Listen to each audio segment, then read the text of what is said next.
Okay students. ఇప్పుడు మనం Simon commission గురించి తెలుసుకోబోతున్నాం. చూడండి, సైమన్ కమిషన్ అనేది ఎప్పుడు వేయబడింది అంటే 1927వ సంవత్సరంలో వేయబడింది.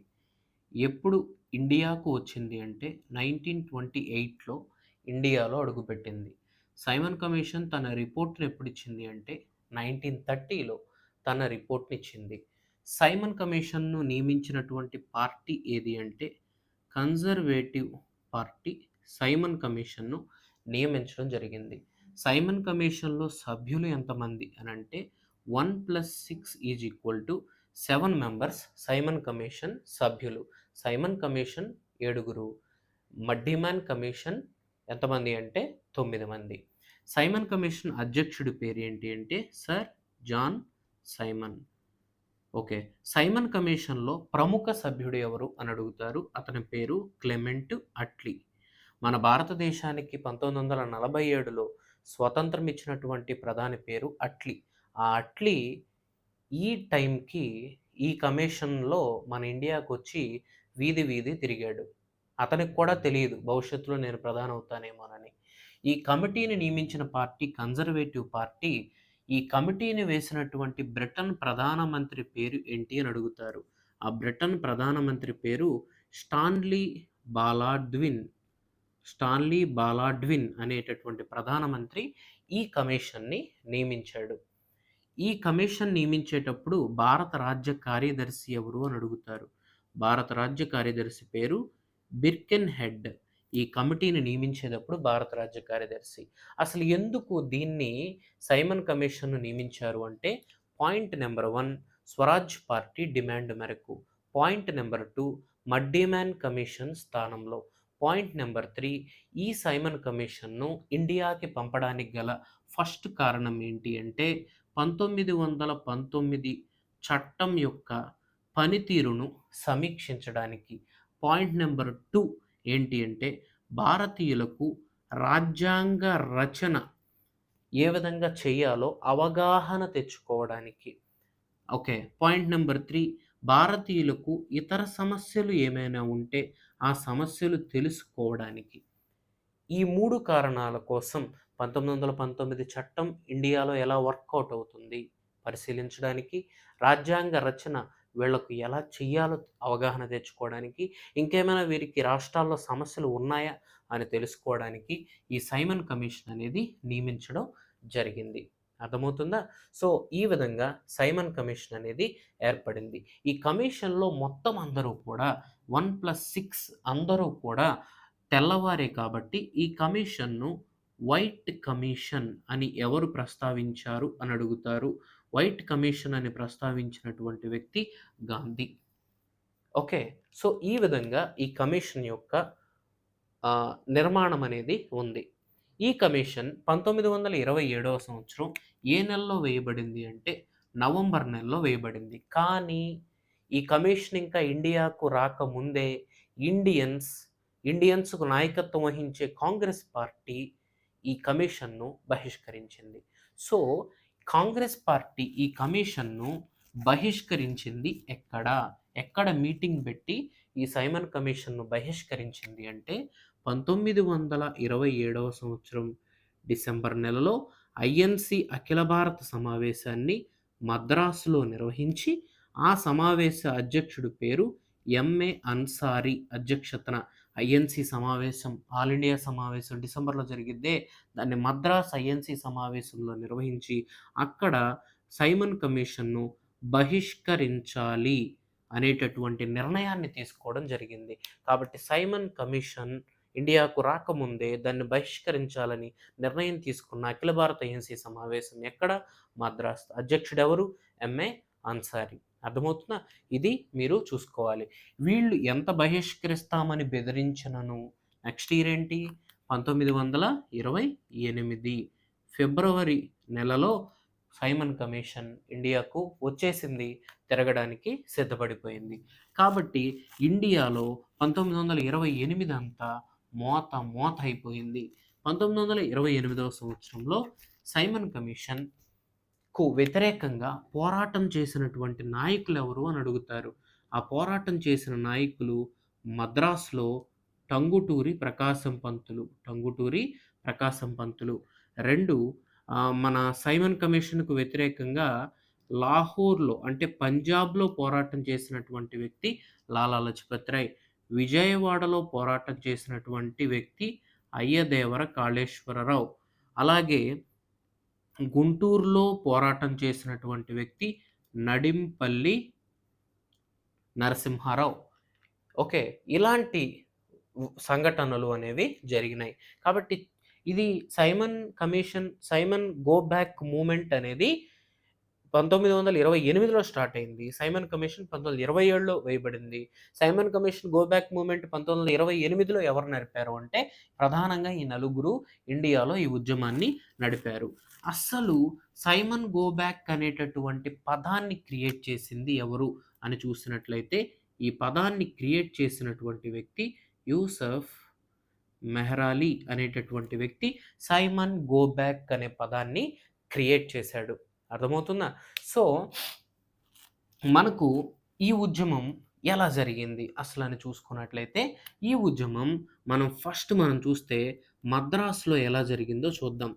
మద్రాసులోనంట ప్యారిస్ కార్నర్ అనే ప్లేస్‌కి సైమన్ తన 6 సభ్యులతో వచ్చాడు. అప్పుడు టంగుటూరి ప్రకాశం పంతులు ఎవరండి?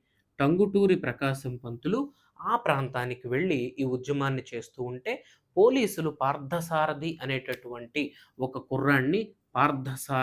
కుర్రాన్ని కాల్చి చంపారు మద్రాసులో ఉద్యమంలో. అప్పుడు టంగుటూరి ప్రకాశం పంతులు గారు ఆ కాల్చినటువంటి ఆ పిల్లాడి శవం దగ్గరికి వెళ్ళి దాన్ని లిఫ్ట్ చేస్తూ ఉంటే పోలీసులు చుట్టుముట్టి కాల్చబోగా టంగుటూరి ప్రకాశం పంతులు గారు దమ్ముంటే కాల్చుకోండి అని అనడం అనేది జరిగింది. అప్పుడు ఈ ఉద్యమం సందర్భంలోనే టంగుటూరి ప్రకాశం పంతులు గారికి వచ్చినటువంటి బిరుదు ఏంటి అంటే ఆంధ్ర కేసరి అనేటటువంటి బిరుదు రావటం జరిగింది. కేసరి అంటే అర్థం సింహం, లయన్. అంతేగాని భోజనాల్లో పెట్టే కేసరి కాదు. షేర్ ఈ ఆంధ్ర అనే బిరుదు రావటం జరిగింది. సో ఇది మద్రాసులో జరిగినటువంటి సంఘటన. ఇదొక సంఘటన. సైమన్ గో బ్యాక్ మూవ్‌మెంట్ సందర్భంగా మద్రాసులో టంగుటూరి ప్రకాశం దగ్గర చనిపోయిన వ్యక్తి పేరు, అతని బిరుదు ప్రీవియస్లీ బిట్లు. తర్వాత ఇంకా లాహోర్‌లో ఎలా జరిగింది అని చూసినట్లయితే లాహోర్‌లో ఈ ఉద్యమానికి నాయకత్వం వహిస్తున్నటువంటి వ్యక్తి పేరు లాలా లజపత్ రాయ్. అతివాద నాయకుడు. ఈ లాలా లజపత్ రాయ్ సైమన్ లాహోర్ వెళ్ళగా గో బ్యాక్ అని ఉద్యమం చేస్తూ ఉన్నప్పుడు లాఠీ చార్జీ జరిగింది. ఈ లాఠీ చార్జీకి నాయకత్వం వహించినటువంటి వ్యక్తి ఎస్పీ స్కాట్స్, ఏసీపీ సాండర్స్. ఈ ఎస్పీ స్కాట్స్ ఆదేశాల మేరకు పాపం ఏసీపీ సాండర్స్ లాలా లజపత్ రాయ్‌ని బాగా కొట్టాడు. అప్పుడు లాలా లజపత్ రాయ్ ఒక కొటేషన్ అంటాడు. నా ఒంటి మీద పడే ఒక్కొక్క లాఠీ దెబ్బ బ్రిటిష్ శవపేటిక మీద పడే ఒక్కొక్క మేకుతో సమానం అని చెప్పి Lala Lajpat Rai Simon go back movement సందర్భంగా కొటేషన్ వదలటం అనేది జరిగింది. అప్పుడు ఇంకా బాగా కొట్టిన ఏసీపీ సాండర్స్ దెబ్బలకు లాలా లజపత్ రాయ్ హాస్పిటల్‌లో చేరి ఈ సైమన్ గో బ్యాక్ మూవ్‌మెంట్ సందర్భంగానే లాలా లజపత్ రాయ్ మరణించడం జరిగింది. కాబట్టి బిట్ ఏంటి అంటే సైమన్ గో బ్యాక్ మూవ్‌మెంట్ సందర్భంగా మద్రాసులో మరణించింది పార్థసారథి, లాహోర్‌లో మరణించింది లాలా లజపత్ రాయ్, లేదా మరణించిన అతివాద నాయకుడు ఎవరు? లాలా లజపత్ రాయ్. వందే మాతరం మూవ్‌మెంట్ సందర్భంగా మీరక్కడ చూసుకోవాలి. ఓకేనా? సో ఇక్కడ మనకి సైమన్ గో బ్యాక్ మూవ్‌మెంట్ సందర్భంగా మరణించింది ఎవరు అంటే లాలా లజపత్ రాయ్. ఓకే. ఎప్పుడైతే లాలా లజపత్ రాయ్ అనేటటువంటి వ్యక్తి మరణించాడో హాస్పిటల్‌లో శవాన్ని పెట్టారు. అప్పుడు ఒక వ్యక్తి నడుచుకుంటా వచ్చాడు శవం దగ్గరికి. అతని పేరే భగత్ సింగ్. భగత్ సింగ్ అనేటటువంటి వ్యక్తి ఏ సభ్యుడు అంటే హెచ్ఆర్ఏ సభ్యుడు. హెచ్ఆర్ఏ అంటే హిందుస్థాన్ రిపబ్లిక్ అసోసియేషన్. ఈ హెచ్ఆర్ఏ సభ్యుడైనటువంటి భగత్ సింగ్, రాజ్‌గురు, చంద్రశేఖర్ ఆజాద్‌లు కలిపి ఈ స్కాట్స్‌ను చంపడానికి ప్లాన్ వేస్తారు. ఆ ప్లాన్‌ని ఏమంటారు అంటే లాహోర్ కుట్ర కేసు. ఇది జరిగింది అక్కడే కదా! లాహోర్ కుట్ర కేసు అంటారు. ఈ సంఘటనలో స్కాట్స్ అనుకుని సాండర్స్‌ని చంపేస్తారు. తర్వాత అబ్స్కాండ్ అయిపోయి పారిపోతారు. కాబట్టి సైమన్ గో బ్యాక్ మూవ్‌మెంట్‌లోనే ఈ ఏసీపీపై హత్యాయత్నం జరిగింది. లాహోర్ కుట్ర కేసు అనేది జరిగింది. కాబట్టి లాహోర్ కుట్ర కేసు అంటే పెద్దగా లాక్కోకుండా భగత్ సింగ్ స్కాట్స్ అనుకుని సాండర్స్ను చంపుటనే లాహోర్ కుట్ర కేసు అంటారు. ఇది మీరు చూసుకోవాలి. ఓకే. ఈ 2 సంఘటనలు జరిగాయి. ఆ తర్వాత విజయవాడలో ఒక సంఘటన జరిగింది. ఏంటంటే విజయవాడ రైల్వే స్టేషన్‌కి సైమన్ వచ్చి దిగుతూ ఉండగా ఆంధ్రుల బాధ ఏంటో తెలుసుకుందాము అని దిగుతూ ఉండగా ఏం జరిగింది అంటే విజయవాడ ఫస్ట్ మున్సిపల్ మేయర్ అయినటువంటి Ayyadevara Kaleswara Rao go back Simon అని చెప్పి రాసి ఇచ్చాడు. అది చూసి సైమన్ చాలా బాధపడ్డాడు. ఆ తర్వాత గుంటూరులో జరిగినటువంటి సంఘటన ఏంటి అంటే నడింపల్లి నరసింహారావు అనేటటువంటి వ్యక్తి ఈ ఉద్యమం సైమన్ గో బ్యాక్ మూవ్‌మెంట్ సందర్భంగా బంద్ నిర్వహించడం అనేది జరిగింది. అప్పుడు నడింపల్లి నరసింహారావుకు వచ్చినటువంటి బిరుదు గుంటూరు కేసరి. అర్థమైందా? ఆంధ్ర కేసరి ఎవరు? Tanguturi Prakasam Pantulu. Simon go back సందర్భంగా గుంటూరు కేసరి అనే బిరుదు ఎవరికొచ్చింది? నడింపల్లి నరసింహారావు. ఎక్కడ నాయకత్వం వహించినందుకు? గుంటూరులో నాయకత్వం వహించినందుకు. సో, ఈ విధంగా సైమన్ గో బ్యాక్ మూవ్‌మెంట్ చాలా బాగా జరగడం అనేది జరిగిందనమాట. ఓకే. అని బెసెంట్ ఒక కొటేషన్ ఉంటుంది. సైమన్ గో బ్యాక్ మూవ్‌మెంట్ సందర్భంగా ఏమంటుందంటే, పుండు మీద కారం జల్లినట్లుంది. సైమన్ కమిషన్‌ను ఇండియాకు పంపించడం పుండు మీద కారం జల్లినట్టుంది అని చెప్పి మనకు అనిబిసెంట్ కొటేషన్ ఇవ్వటం అనేది జరిగింది. అయితే ఇక్కడ ఒక బిట్ అడుగుతారు. సైమన్ కమిషన్‌ను వ్యతిరేకించింది కాంగ్రెస్ పార్టీ కదా! మరి స్వాగతించిన పార్టీలేంటి అని అడుగుతారు. 1 జస్టిస్ పార్టీ స్వాగతించింది మద్రాస్. 2 యూనియనిస్ట్ పార్టీ స్వాగతించింది. సైమన్ మా సమస్యలు తెలుసుకో.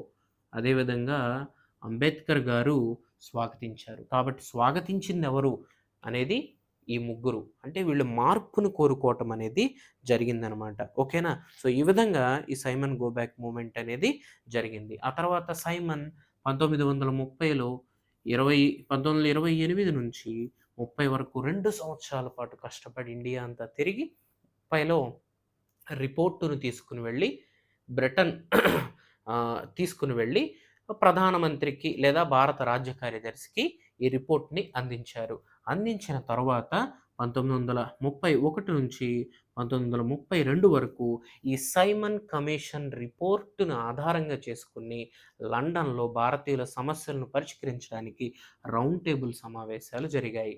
ఓకేనా? అంటే రౌండ్ టేబుల్ సమావేశాలు జరగడానికి కారణం సైమన్ కమిషన్ యొక్క రిపోర్టు.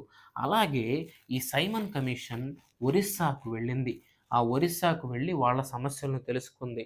ఒరిస్సాకు వెళ్ళి వాళ్ళ సమస్యలను తెలుసుకొని ఆ తర్వాత ఒడిషా స్టేట్ రావడానికి కారణం కూడా సైమన్ కమిషనే. అర్థమైందా? 1936వ సంవత్సరంలో ఒడిషా స్టేట్ రావడానికి కారణం సైమన్ కమిషనే. అర్థమవుతుందా? అదే ఆనాడే మన ఆంధ్రులు సైమన్ కమిషన్‌కు రిక్వెస్ట్ చేసుకొనుంటే మనకు కూడా ఆంధ్రప్రదేశ్ వచ్చేదేమో. అర్థమవుతుందా? సో, ఇది మనం చూసుకోవాల్సినటువంటి అంశం. సో, ఈ విధంగా మనకు సైమన్ కమిషన్ నిర్మాణము, సైమన్ కమిషన్ ఎప్పుడొచ్చింది? సైమన్ కమిషన్‌ను ఎలా వ్యతిరేకించారు? సైమన్ కమిషన్ ఎప్పుడు రిపోర్ట్ ఇచ్చింది? దాన్ని బట్టి జరిగిన రౌండ్ టేబుల్ సమావేశాలు. సో, ఇది మనకు సైమన్ కమిషన్‌కి సంబంధించినటువంటి అంశం. ఓకే.